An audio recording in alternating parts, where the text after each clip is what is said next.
Please stand for the pledge of allegiance. I pledge allegiance to the flag of the United States of America and to the republic for which it stands, one nation, under God, indivisible, with liberty and justice for all.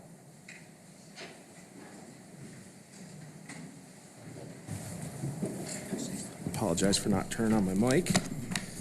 I'll remind members to turn on their mic and turn off their mic as they're speaking this evening. Our public participation process, members of the audience are welcome to make comments at the time designated on the agenda. Please register on the sign-up sheet near the door where you walked in. Limit your comments to 3 minutes when your name is called. Out of respect for all individuals, please refrain from personal criticisms in an open forum, and there is more to that. You can check at policy 167.3. Do I have a motion to approve the agenda as written? I make a motion to approve the agenda as presented. Support. Motion by Anna, second by Kevin. Any discussion? All in favor say aye. Aye. All opposed say the same. Agenda passes as presented. And we have the superintendent's section. Garth, take her away. Thank you. So I'm going to start with a bond update. Last week we had our first meeting of the steering committee. We had hoped to have our first community forum, but that had to be canceled due to weather. Our next community forum is tomorrow night at 6 p.m. in this room. And then for anyone who can't make it tomorrow night, there will be another community information night on February 8th, also at 6 p.m. in this room. Tomorrow, for the community night, a representative from Baker Tilly, which is our financial advisor, will be here again to present kind of that financial outlook and explain what our standing is and how much we can ask for and the impact of that. So tomorrow's will be a little more focused on setting the big picture of the bond proposal, and then as we keep going forward, we'll be refining that proposal. We have a steering committee meeting on Thursday. Since our last steering committee meeting, we had some really good input from different members of the committee on some ideas, and I guess that was 2 weeks ago, I should say, not last week, right? And so we are already in that process of kind of refining some of our ideas and talking about the focus of what that proposal might look like, and so it's kind of exciting time. I got to meet with our architect and construction management team last Thursday and worked on our social media presence. We're going to try to get more information out online, and so that'll be forthcoming soon. Folks can't make it to meetings, so they'll be able to find the information on website and Facebook page. We also talked about some of these newer ideas. I had a chance to look at some of the work that they've done in other districts. You know, they had a really nice visual electronic presentation of the field house, for example, the indoor practice facility that Jennison just built. So I could kind of get a look at what that, you know, turned out as there. And so I think as we go forward, that's one of the things we might encourage steering committee meetings or members to do, is to visit other districts, look at their facilities, get some ideas that way as well. But that's the plan. So tomorrow is a community meeting, Thursday is a steering committee meeting, the 8th is another community forum, the 12th is another steering committee meeting. At each meeting we refine a little bit that list of proposed changes, and then on February 19th at our board meeting, you'll be getting a proposal from the steering committee on what our vision would be, and then they will take feedback from this board and refine that again if there's anything that needs to be tweaked or changed, if this board has questions that need to be answered.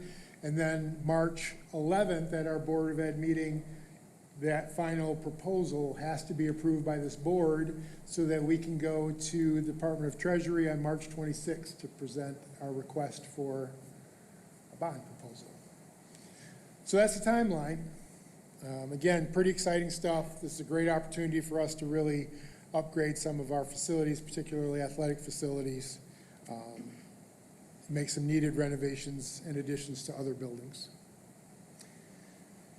Any questions about the bond? Yes, sir. Has the election day been confirmed that Yes. we can have it completed in time? Yes, The so, information. yeah, so we're on the good timeline for that. So March 26th, we will go to Treasury. They may want more information as well, and that's why you go a little early. Then we come back in April, make some of the adjustments that Treasury wants to see, and as long as this board approves the ballot language in May, we'll be good to go for the August election.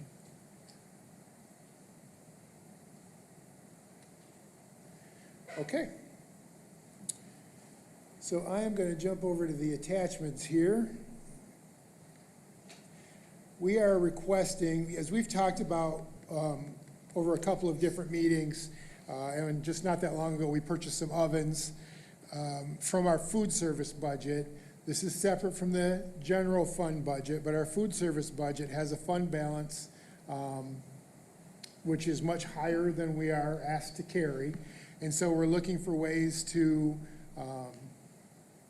upgrade the resources that we have for food service. And we have two vehicles that get used quite frequently with our food service program to move food and meals from one building to another. And one of those vehicles, I believe, is a 2008, I want to say. 2002. One's a 2002, yeah. So those are pretty old vehicles. One is Ford 350, so a heavy-duty truck that we move a lot of things with. This one has a plow blade. It comes as part of a package. We can use the plow blade, and that would be great. But the other parts of it are the ones that we're looking for the food service. But we're looking to purchase this truck. They have it in stock. Gary's gotten the bid. There's actually a bit of a discount on that right now. So that's one of the purchases we'd like to make. And then the other one you might see tooling around is a box truck.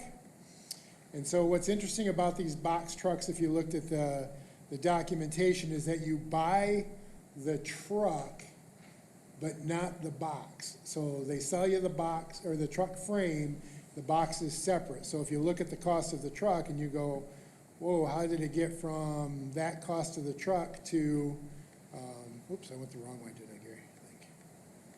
No, I was the right way, sorry. My bad.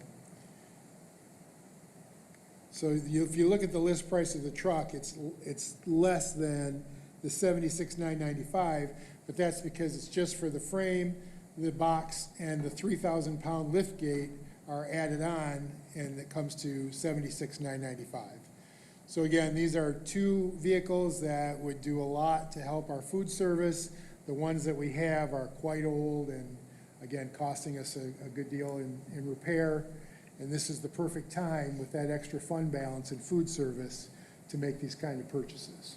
And so we'd like to recommend at the February board meeting, we'll be bringing that up for a vote. But I wanted to present it here, see if there's any questions, any thoughts on that. Either one. How far over in our fund balance are we? Scott, we're close to $1 million in that now, aren't we? The excess is about 500,000. Yeah, the excess is about 500,000, yeah.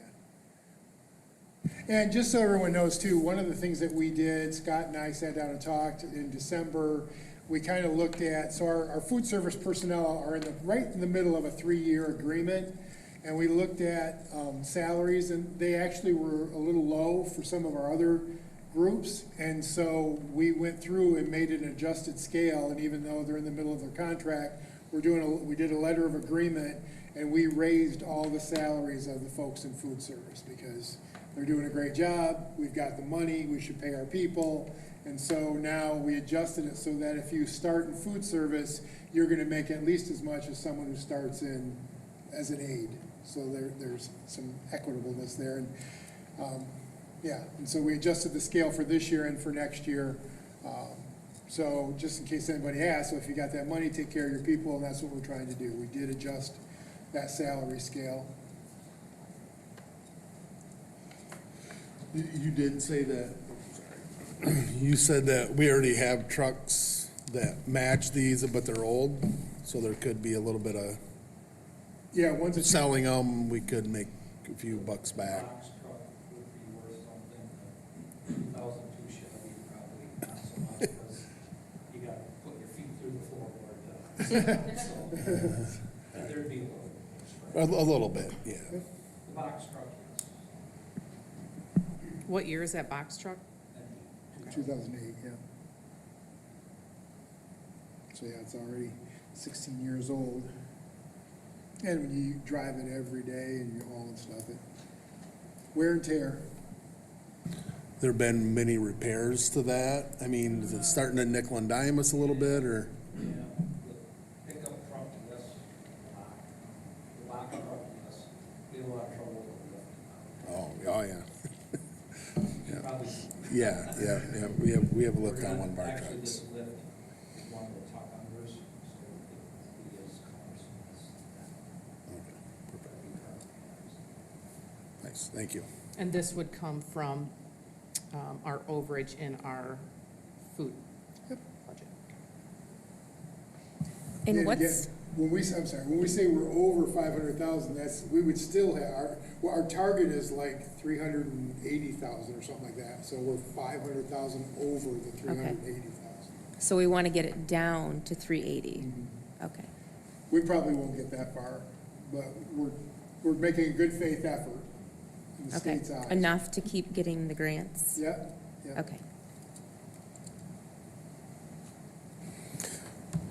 We talked about getting the box truck profit from that. Would that have to go back to the state like the buses do, that funding?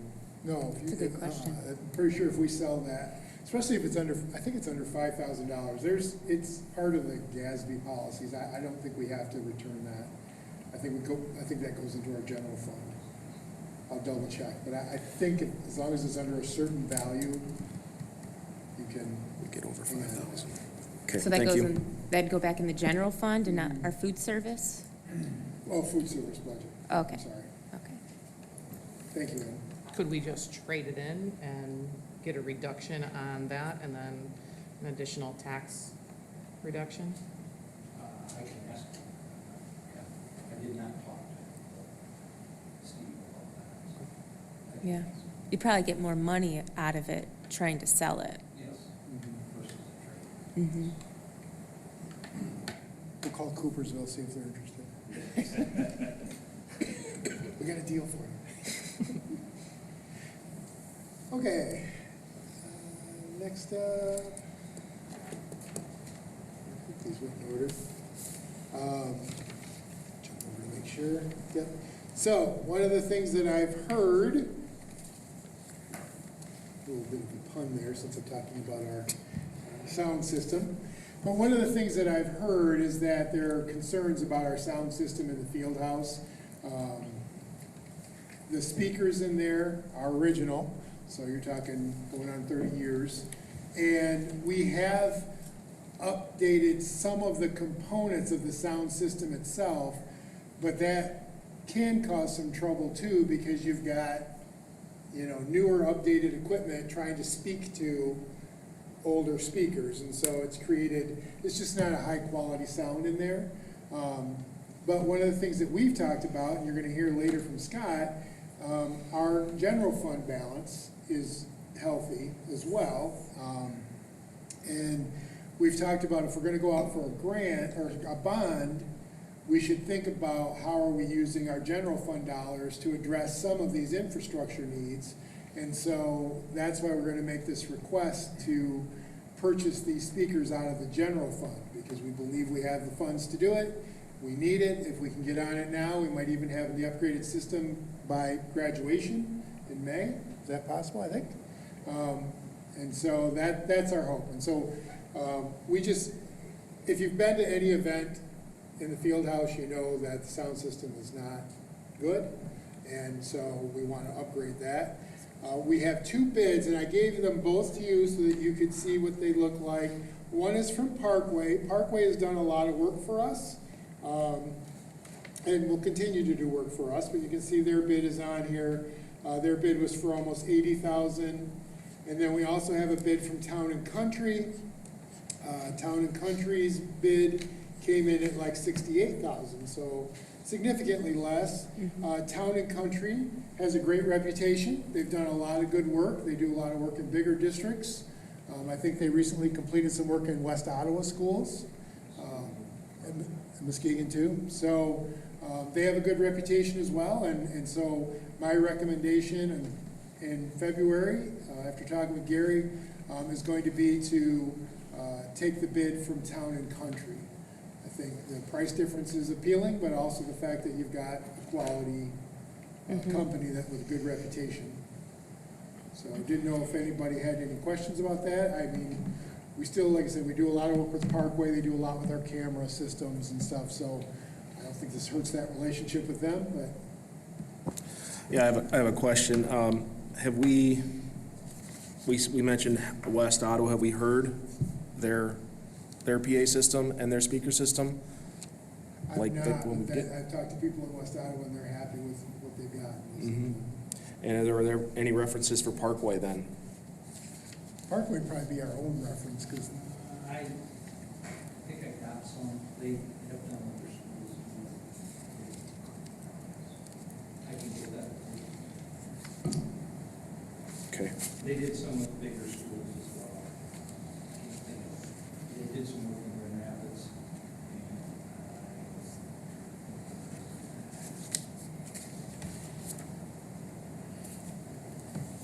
I noticed the brand they're speccing are two different brands. Are there price levels within those brands that are differentiators that dictate the pricing difference? Or are they in the similar style, scope, et cetera?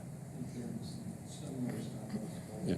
yeah, they'd be in the same quality category. Yeah.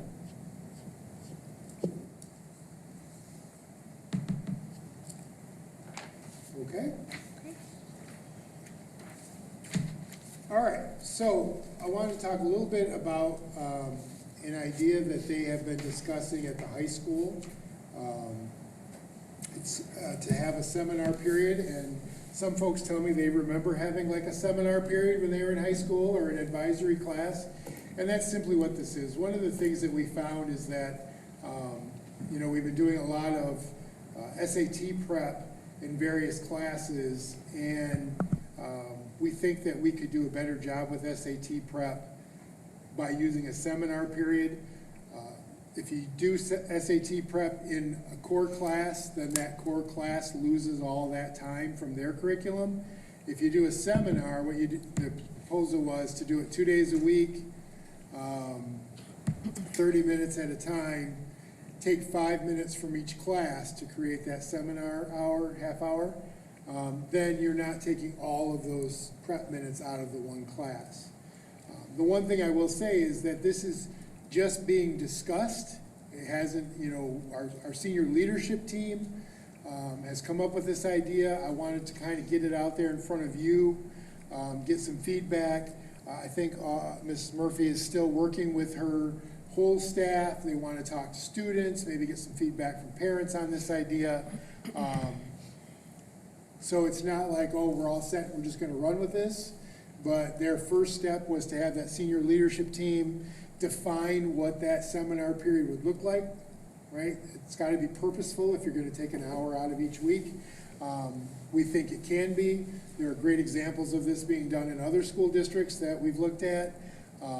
So we're really excited about it.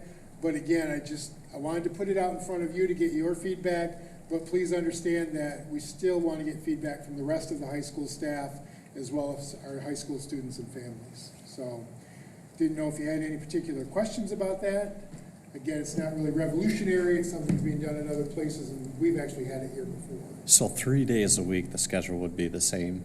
And then on the other 2 days, the schedule would be the same. So they'd have two different schedules.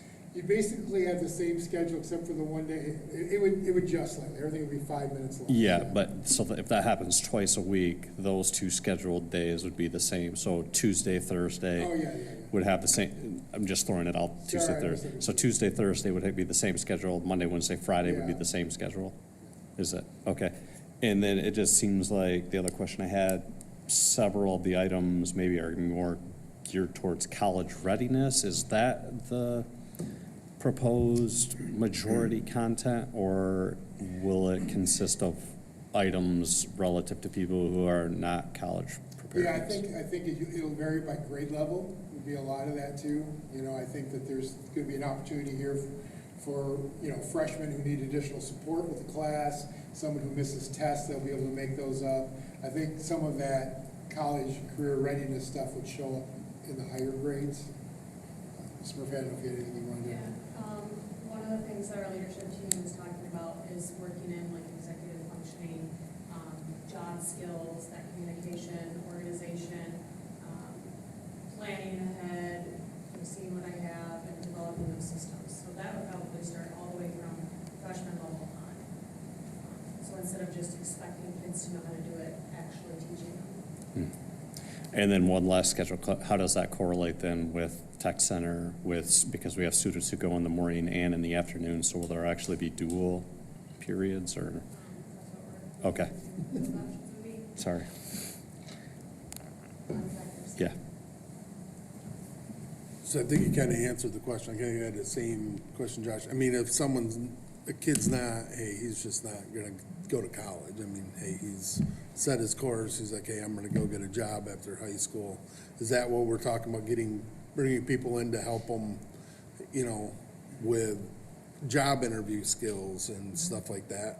I mean, is that, that's what we're talking about, right? Bringing maybe an HR person in to, hey, these are the, you know, what not to do at a job interview and stuff like that. So, perfect. I have a question too. So once a month you do a meeting period day?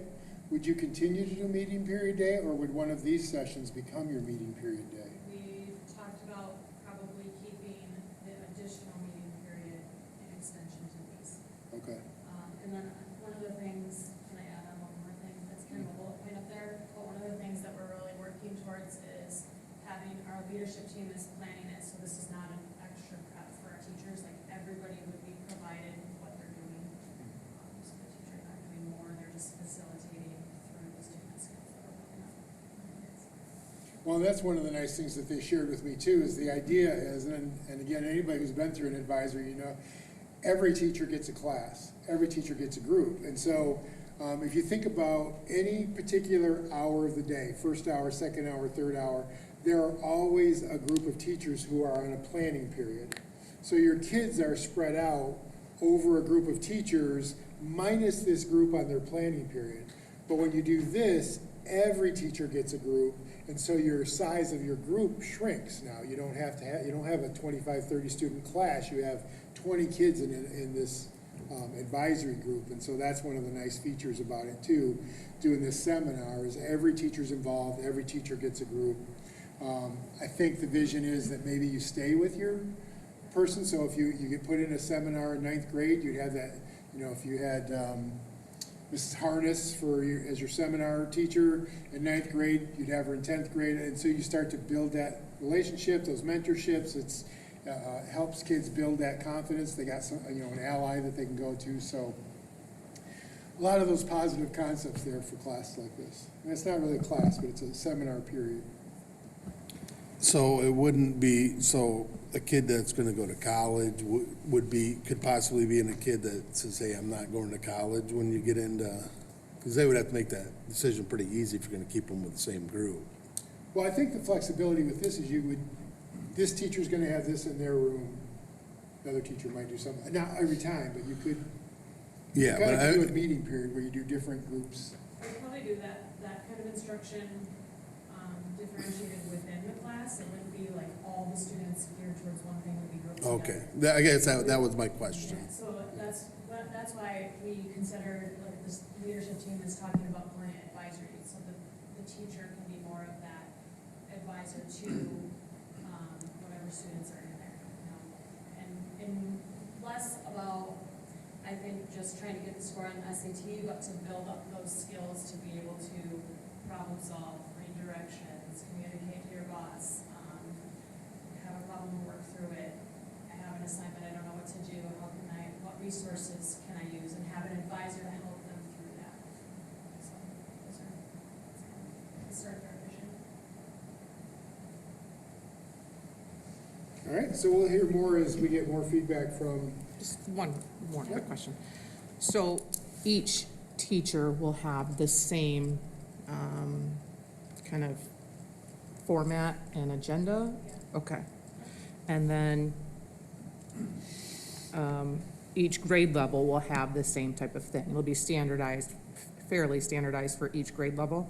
Yeah, and we're actually tossing around two ideas of keeping the classes grouped per grade level, but then some other schools in the county have, the advisory class has about 5 students from each grade level.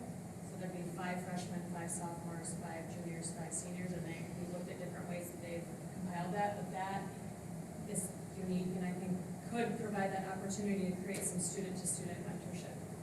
So that's one of the things we'd like to bring to the staff and the students to get some feedback on what they'd like and what they'd like the curriculum to look like based on composition of class. Okay. And a quick comment. I heard from multiple people, kids feeling pressured to go to college because there just isn't any other option. I think this is awesome about getting more information in front of these kids who don't have to feel pressured to always go to college. So, thank you. okay. One more, sorry. And then, so say you have, say you have 3 groups of kids, one who, their decision is to go to college, one who's deciding I'm gonna go into the service, and then one who's going to go into some other type of work. Everyone's in this, how do you make sure that, I guess my question would be, how would you make sure that during the same lesson plan, all 3 are getting what they effectively need for such different variances of what their plans are? Right, so that's where we're looking to design the lessons based on a skill rather than an outcome. So all 3 of those could be serviced by teaching them different ways to communicate.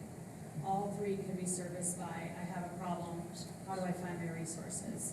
Or even if it's like the SAT prep, we're gonna need some kind of math and logical thinking, we're gonna need some kind of reading, writing, listening skills. Yes, that's gonna help me do well on an SAT, but it's also gonna help me to whatever I end up doing post-secondary. Even if it ends up being where maybe you aren't even gonna go into a job, maybe you're gonna go into some kind of a role. I mean, we have students that go into like mission work, or people that are going and starting families right away, like all of those communication, organization, like those life skills that are gonna serve you wherever. And then the teacher can work with the individual students with their individual goals, and kind of tailor whatever they might be working on. And through all of this, there is we want them to do well in their courses. And I think all students at times need that extra person to go, where can I be pushed in the courses that they're doing in high school? That was sort of a goal too. Have you kind of thought about how you would measure if it's successful for them yet or not? Like what you would? Yeah, so we've talked about screeners and pre-test, post-testing, student self-perception data, obviously our climate surveys from families. One of the things that we're working on, obviously we've got our Falcon Pride initiative, like one of the things is our student-to-student relationships. So that can be a place where we start creating some more community building, reflections on different topics about relationships or working with people and that kind of, those kinds of things. So we're looking at those data points, but yes, absolutely. And continually getting feedback as we go. We don't want to just say, here it is, and then roll with it and it never changes. Just have that continuous cycle of, here's what we did we like it, what do we want to keep, what do we want to do different, what do we want to change. And this is something all students are enrolled in, right? This isn't like an optional class that they're all, okay. And if we had students, say, a 9th grader who needs maybe some extra assistance in classes or just extra time because they go, they're responsible for their family and they have to go home and work after, this is something that they can utilize that time for as well. Yeah, and hopefully we'll give students that time and space instead of, waiting until next class.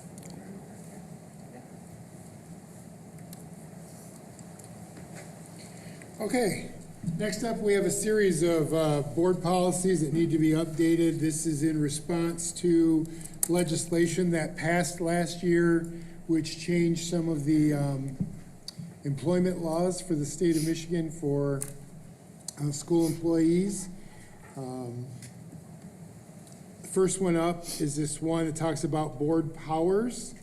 And as you go through here, you can see that there are quite a few things that have to come out of here.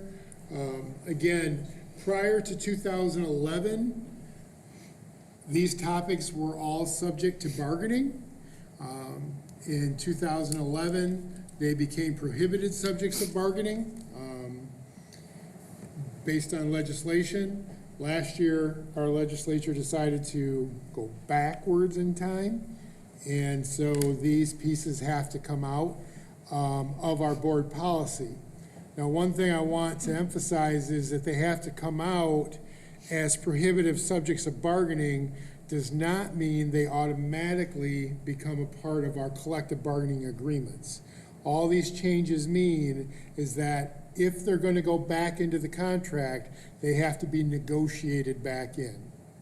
Okay? So striking them out of policy as a prohibitive subject just means that if it's going to be included in the next contract, it has to be negotiated between the district and the teachers union. Okay?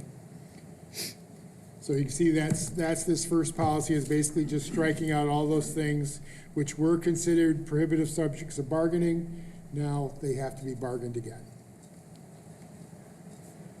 The second policy is, so administrator evaluations, teacher evaluations all changed again. There's a couple significant changes to the evaluation system. One is there used to be there currently are 4 rating categories. So for this year, there are 4 rating categories: highly effective, effective, minimally effective, and ineffective. And next year, they're going to go to 3, starting in 24-25. There's only going to be 3 rating categories, with the highest being effective. There's no more highly effective, it's just effective, developing, and needs improvement. Yep, are the 3 new categories. And so we have to, by law, adopt those 3 categories, so that's part of what's in this policy.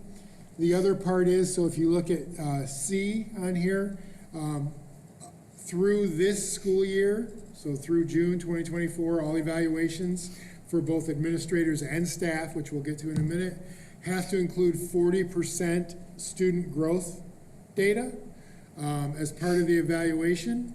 And so that's what this is saying, is that prior to 24-25, 40% will be based on student growth and assessment data. And then if you go down, at the bottom of this page, beginning in 24-25, that changes to 20% of the evaluation. So 80% of their evaluation score for administrators will be based on the rubric. 20% will be based on student achievement and assessment scores. Again. Dr. Cooper, will all of this apply also to the superintendent evaluation? Yep. Okay, so MASB will probably make that change. Yep. Okay, Yeah, their evaluation tool will look different. different, okay. Yep. I have another question. Sure. I know that this is legislature, so asking why seems a little silly. So I preface that by saying I recognize that, but do we know 30% to 20%, that's a big difference, as far as student achievement data, do they give some background as to what their aim is here? Well, to be honest with you, the first iteration of this, there was 0 student growth and assessment. They were going to take it out completely. The student growth data is interesting in that it honestly can have a negative impact. If you have a teacher who's struggling, you go through the rubric, and they're scoring pretty low on the rubric, which are the things like classroom management, instructional strategies, things like that. The student achievement data can lift their score right up. And so one of the things that they were finding is that teachers who really, by sort of the eye tests, like if you ask parents, if you ask the administrator, yeah, this teacher's really struggling, are actually getting effective grades, because that 40%, that's a big part of their evaluation, and it lifts them up enough. The other thing is, even for good teachers who were effective, it was pushing them into the highly effective category. And so districts were finding that like 75% of the teachers across the state of Michigan are highly effective. Well, anybody who knows a bell curve would tell you that might not be accurate. And so that 40% was really high, and it was really changing the intent of accountability. And so, the other thing is they can't agree on what measure. So the 20% even, we're probably going to use state-approved assessments, like our iReady scores, maybe for the high school SAT. Those are approved assessments. You can create your own assessment and use that, but there's a whole list of, you have to prove that it's research-based, you have to prove that it's anti-bias, you have to, just all these things. But there will just be districts that do that. And so they're going to create their own assessment, and you can imagine that if I'm in charge of how I assess my students, it's probably going to be pretty favorable for me. And so it kind of goes back to that, well, then why are we even doing this? So they couldn't really come to a consensus on, we don't want nothing. There has to be some student growth, but they also couldn't come to agreement on what that assessment should be, so they've done these compromises. So I guess for me, 20% is a nice number, because it's enough to be valid, right? It's enough to have an impact, but it's not so much that it should terribly skew somebody's score. I guess one of the things that I'm concerned about is, instead of having the 4 categories that you could fall under, now there's only 3, which means that every one of those categories becomes bigger. And the middle one, help me again, developing, thank you. There's nothing tied to having a developing score. Like, there's no assistance, you don't have to put somebody on an IDP, it doesn't work them out. So there's gonna be fewer teachers that really look like they need additional support, because there's only 3 categories instead of 4. Again, we have great teachers. Our evaluations, I think, are done with great fidelity. We always go into it with a growth mindset anyway, so if a teacher is struggling, we look at it as, okay, I want to celebrate the things you do great, but here's some ways we can improve. So I'm not too worried about this, but in general, I think a lot of the legislation that passed last year was not necessarily developed with the district in mind. I don't know how else to say that. No, that's okay, that's okay. So we have control over what student data you use? Yes. Okay. So again, as long as you pick, there's like a list of approved, and it's like iReady, NWEA, MSTEP, SAT. As long as you pick one of those, you're good to go. If you don't use one of those, then you have to be able to demonstrate, again, is it research-based, is it, and so we'll probably use one of the iReady. And that's the data we share with you anyway, so Right. It makes sense to use that for the evaluation. Teachers are familiar with it. Okay, so that's it for the administrators. Again, it's pretty similar. You'll see in a little bit. There's one for teachers, and it's kind of the same. But next up is language on staff reduction and recall. And again, this changed because, seniority used to be a big thing. Like, you all heard last one in, first one out, right? Used to be if you were the last one hired, if there were layoffs, you're the first one to be let go. They changed what that looked like.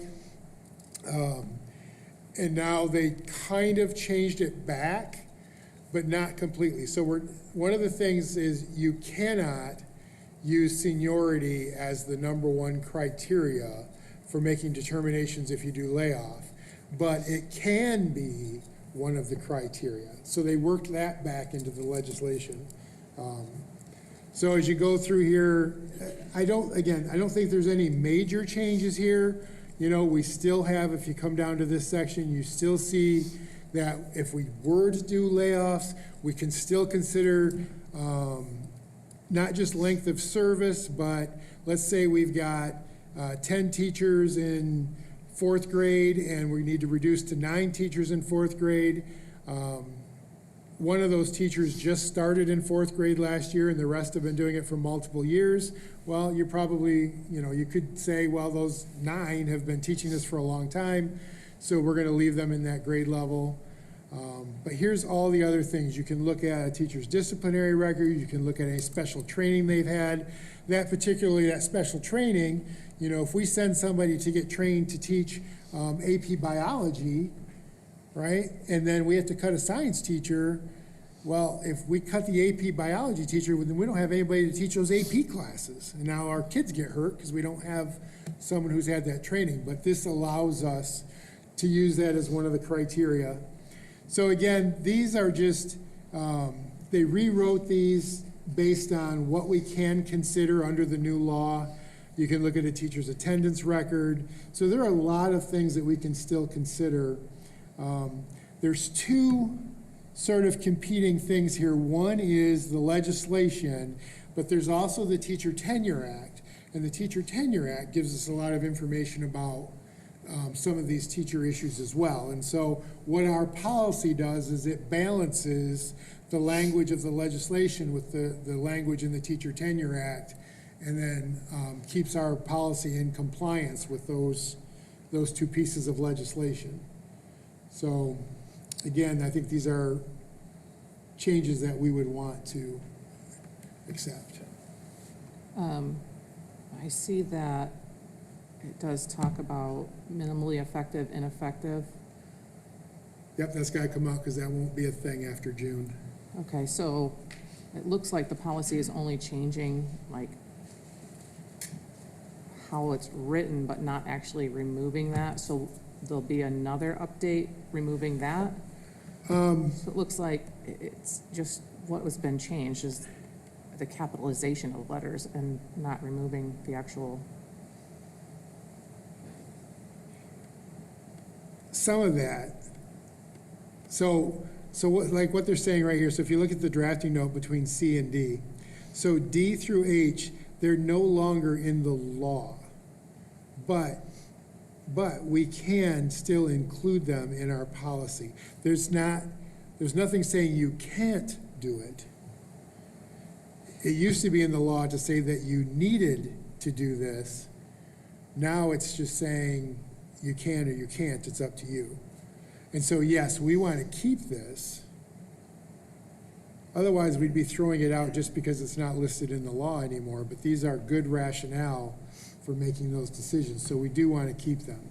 But that's why they rewrote this, so that it demonstrates that it's not part of the law, but it is still allowable to be used.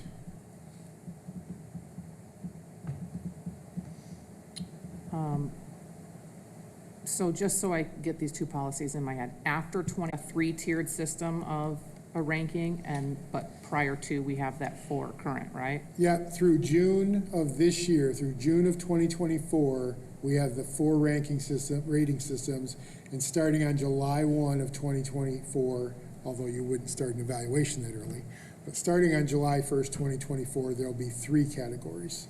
Okay, so this may have both of those options in there. Yeah, that's what they did, is Okay. they have prior to this and after that. Okay.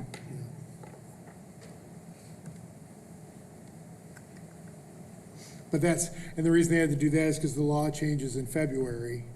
And so they had to put both this year's and next year's. So yeah, at some point, they may come through and just clean all that up, take the old stuff out. And then next up is the probationary teachers. Again, this is, got a lot of the prior to July 2024, and then beginning on July 2024. So this just kind of speaks to those.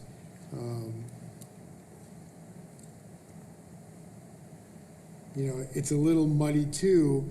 One of the things that the old legislation allowed you to do is that if an employee had 3 highly effective evaluations in a row, you didn't have to evaluate them for a year. They got like an off year on evaluation.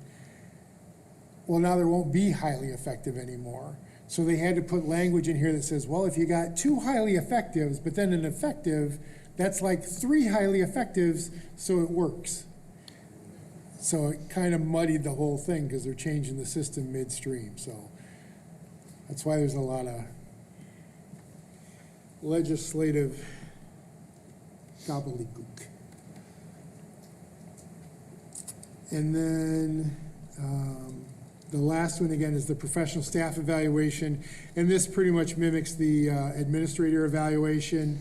Talks about there's this before July 1st, there's this after July 1st.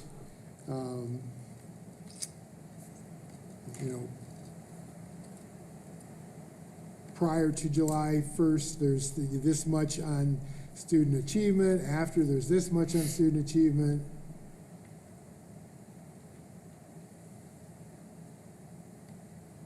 Trying to see if there's anything. I think it's all exactly pretty much the same that was in the administrator.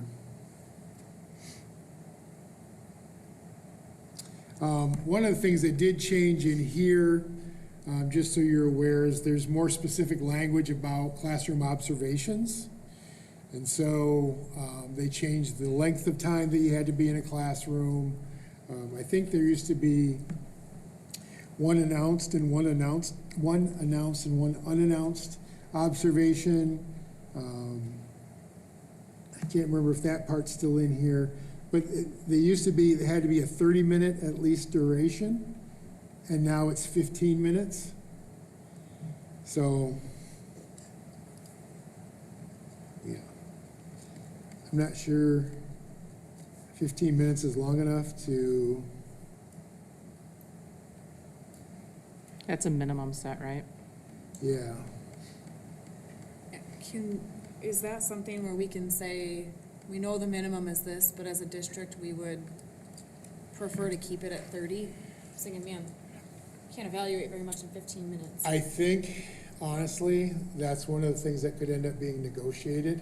I think they'll have the right, isn't it? I think they'll have the right to negotiate that with us.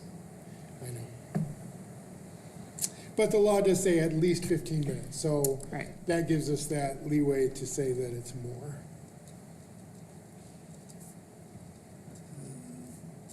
Yeah, then down here, it just talks about the rating system being a little bit different.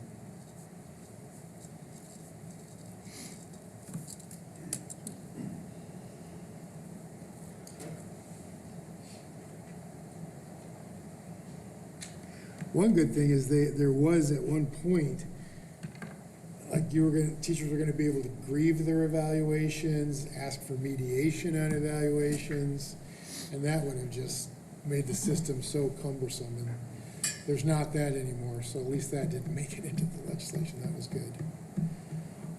Yeah. So some good parts, you know, like I said, I think reducing the student achievement piece to 20% makes sense, but I don't know why the 3 categories was such an issue. But the people writing the legislation thought it made more sense. So those are I think that's it, yeah. Those are the policies that we'll be bringing forth in February. Most of it is mandated by the changes in the legislation, so I would recommend, I'll be recommending that we take them to be in compliance with the new law. But any questions on that?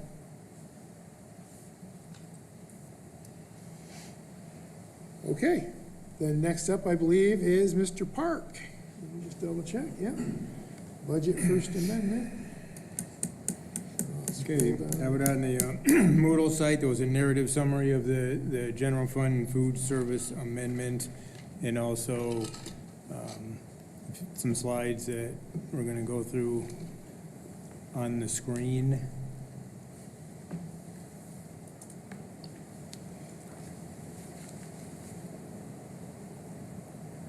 Oh, you want the next one? Oh, I thought you were still working on this one. Yep, nope. So it updated the budget. You know, this is a budget that was prepared last May, and you approved it at the meeting in June for this year. So this is the first amendment.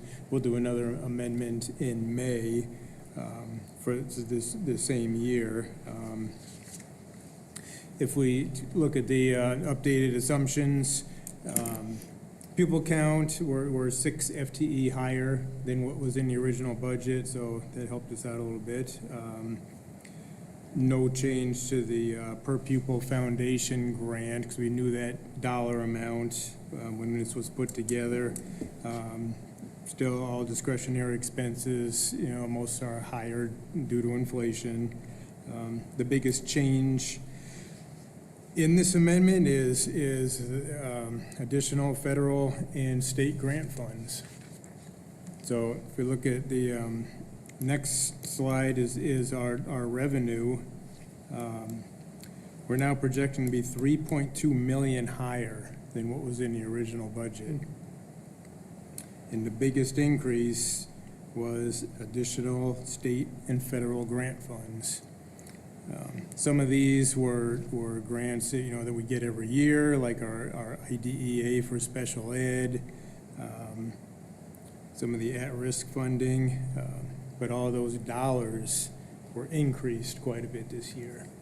So we didn't know those amounts when we put the original budget together, but the funding came in higher.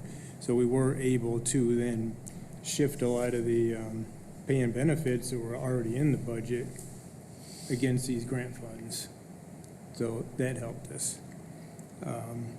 We received some other grants like GSRP. You know, we added a couple new classrooms this year. That added $470,000 in revenue and expense to our budget this year, which wasn't in the first go-around.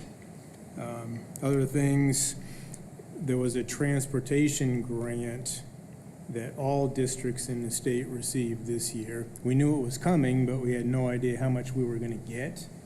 We ended up $383,000 that we're going to get this year just to offset our existing transportation expenses.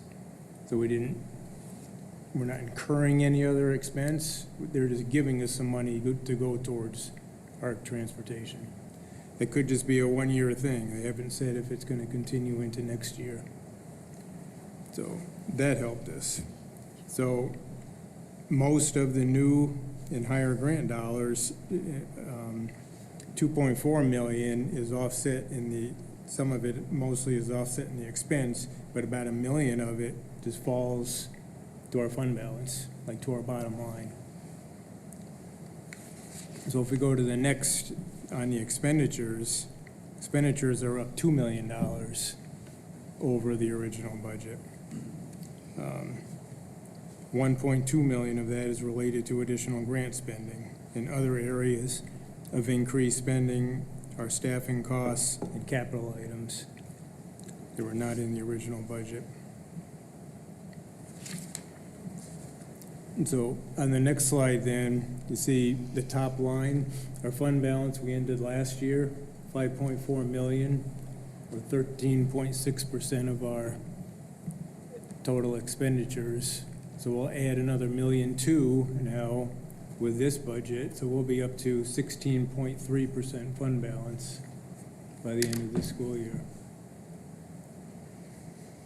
Now we also have about $2 million in federal and state grants that are going to be falling off after this year, you know, bigger chunks of those ESSER dollars. So this is the last year of those.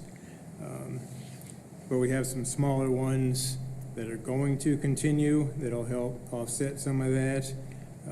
Last week, Beth and I submitted a budget for a new grant that we'll be able to use those dollars to fund this year's summer school and next year's summer school.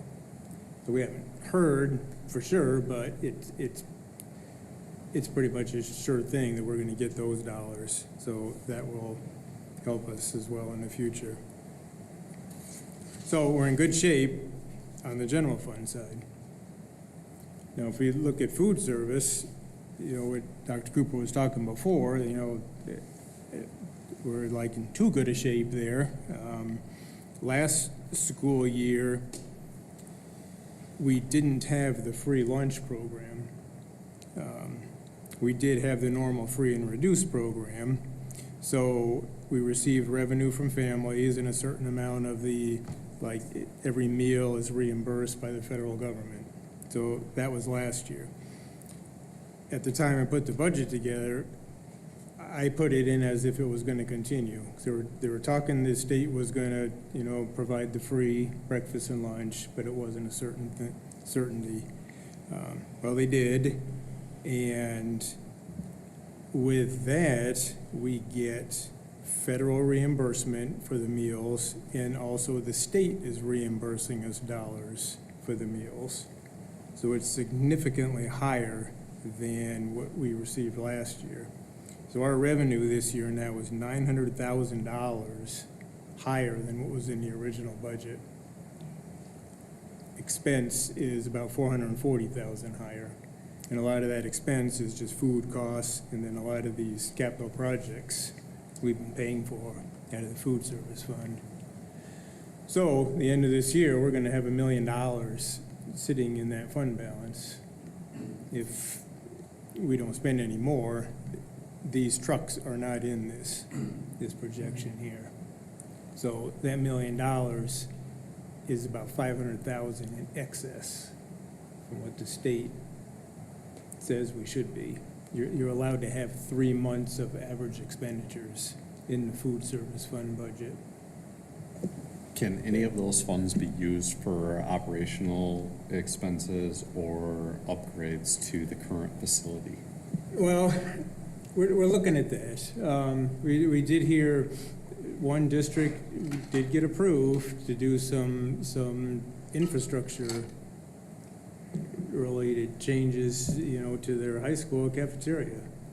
So we're looking at possibly doing that. It's getting difficult to come up with ways to spend all this money. It really is, you know. You're going by so many ovens, you know, so many blenders, and, you know, if the free breakfast and lunch continues into next year, you know, it's a lot of money, and it's crazy. It really is crazy. And you only get reimbursed for the free breakfast and lunch as long as students are getting it. You don't Yes. get it for all of the pupils, correct? It's only as long as they're buying it. Then you get reimbursed for what is bought. Well, from what's served for free, for the free, Okay. yes, yes, because there is no reduced anymore. It's Gotcha. all free, right? But yeah, we only get it if a student takes a lunch. Yeah, yeah. And they have to take the whole lunch. So they gotta take a milk and they gotta take a fruit. And if they don't take those, then it doesn't count as a lunch. Gotcha. And that's why there's a table in almost every building for kids to put their fruit and their milk that they don't wanna eat or drink. But they gotta take it. How long do we have to spend that excess money before they want it back if we don't? Well, last year, they asked for a plan to have it spent down, and I put a plan out there that we would have it spent down by the end of this year, the excess. And our excess at that time was $300-something thousand. Now, at the end of this year, it's gonna be $500,000. Wow. So not only did we spend those items in that plan, but we got $500,000 more. Now we get to do it again. But it'll go down some if we purchase the vehicles. Yes. It'll go to almost $200,000 if we Yep. purchase the vehicles. But we are looking at if we can make some adjustments to the high school cafeteria out of that, then that doesn't have to be in the bond. So. Right. Yeah, that's what I was just gonna ask Yep. more Yeah. specifically then. Will you put together a plan, or will you ask if we can use that excess 200,000 to 300,000 towards the improvements Yes. of the cafeteria. Yep. Yeah. Thank you. Yep. Does food service include like concessions? No? No, concessions is completely separate, isn't it? Yeah, like at the games? Yeah, Like that's- equipment for concessions? No, it doesn't. Can we loop it That's in? not, We're looking to build a new concession stand anyways. I think a new concession stand at the high school is part of the bond project, so. Well, if we can use some of this to Yeah. add to I it. don't think we can, though. I think because it's not part of the food service program. But I think there was some talk, like some outdoor seating and stuff, I mean, we Yeah. could probably. I think the most direct connection would be for the work that we're gonna do to expand the serving lines at the high school. I mean, that would be definitely directly part of the food service, so. yep. And in this other district, they just put it through as it increases the flow to increase participation. And they got it approved. Yeah. So they might be getting a little, Yep, we're working on it. a little lax on the guidelines because everybody's got this issue, every district. Well, because a lot of that is federal money too, and so Yep. the state doesn't want us giving back federal money. so. And going back a little bit to the general fund, and I don't know how Scott and the budget or business managers feel about it, but I know one of the things that we sometimes talk about is, these grants, like with the transportation grant, one of the reasons I think you have this big disparity in your First Amendment is we have to have our budget approved in June because we're on a July 1st through June 30th fiscal year. The state runs on an October 1st through September 30th fiscal year. And so while they'll say, well, we're going to be doing a transportation grant, we're going to be doing a safety grant, they don't have to define what that is or how much you might get until almost the end of September because their new budget doesn't start till October 1st. And that's why we're kind of shooting in the dark at some of these things. Sometimes Scott's able to make a good educated guess based on information we hear, but there's a lot of times we don't know what those things will be when we make that first budget in June.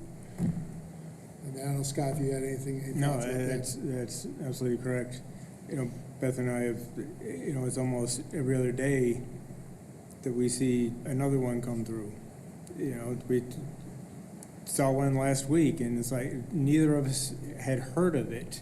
Yeah. And it was past due. It was past due. I was able to get in there and submit something. And then the next day, the notice came from the state that it was extended until March Right. to submit for this grant. Where the spending, we'd get the dollars possibly this year to be able to start spending. But the grant period is open until March. It doesn't leave a whole lot of time to spend some money. So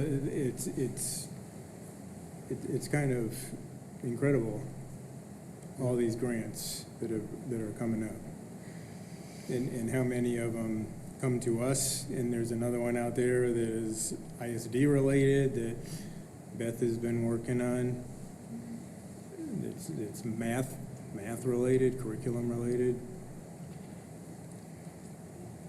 And then a couple more things that I would just add to this is, one, this looks like a big number, and it's 16% is a big number.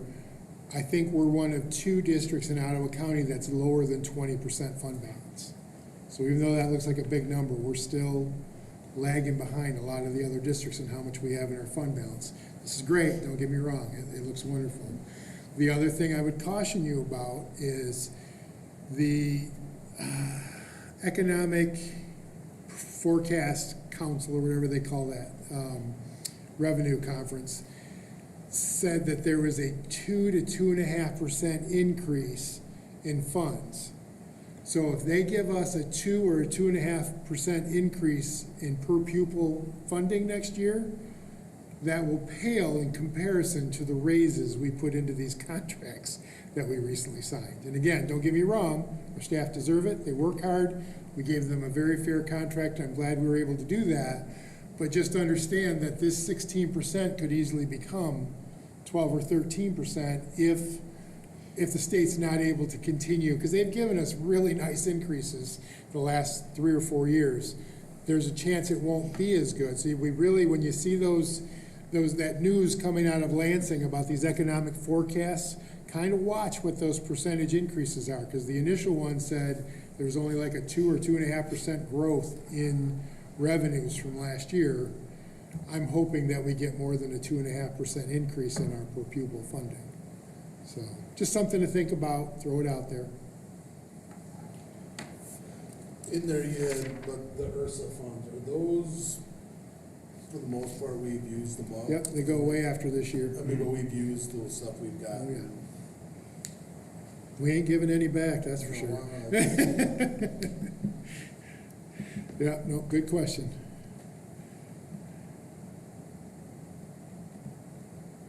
So again, this is really positive news. We're very excited. The only thing I wish is we could get our student enrollment to go up. A lot of new houses going in, but our student enrollment staying kind of flat, so it'd be nice to see an increase there. But again, kudos to Scott and Beth, because they're out there looking for every grant that's available.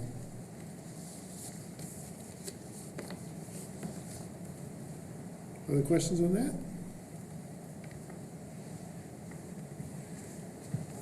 And just as a heads up, Scott's not able to be here on the 19th. He had a family matter. I wasn't aware of that when we scheduled the meeting. So if you have questions about the budget, try to reach out to him before the 19th and get clarity, and then I'll be presenting this on the 19th.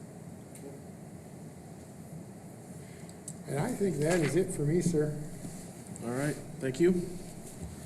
Next on the agenda, we have our discussion items.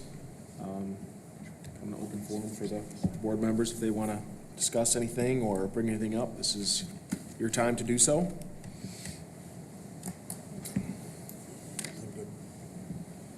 We just had a SIA meeting tonight, so we'll be giving an update as far as kind of some thoughts from that next, or at our next meeting.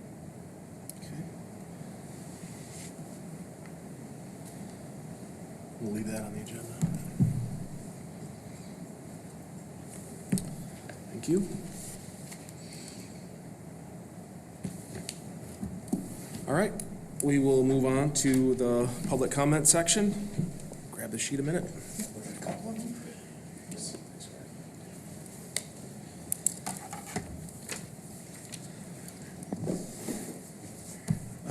Troy Lampin.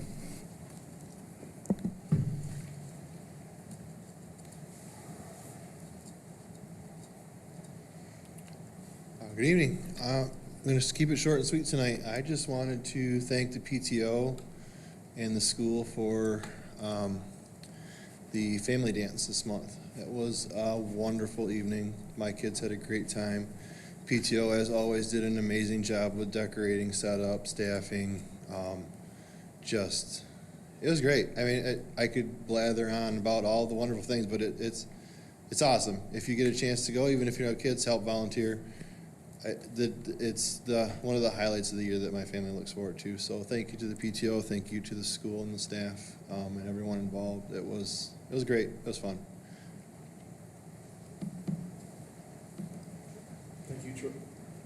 Thank you, Troy. That does it for our list. Is there anybody in the audience who would like to make a public comment? You may at this time.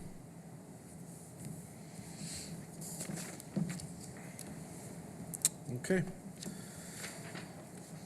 I have a motion to adjourn at 7:10, excuse me. I make a motion to adjourn at 7:10. Motion by Kevin, support by Anna. All in favor of adjournment, say aye. Aye. All opposed, say the same. Meeting adjourned. Thank you, everyone.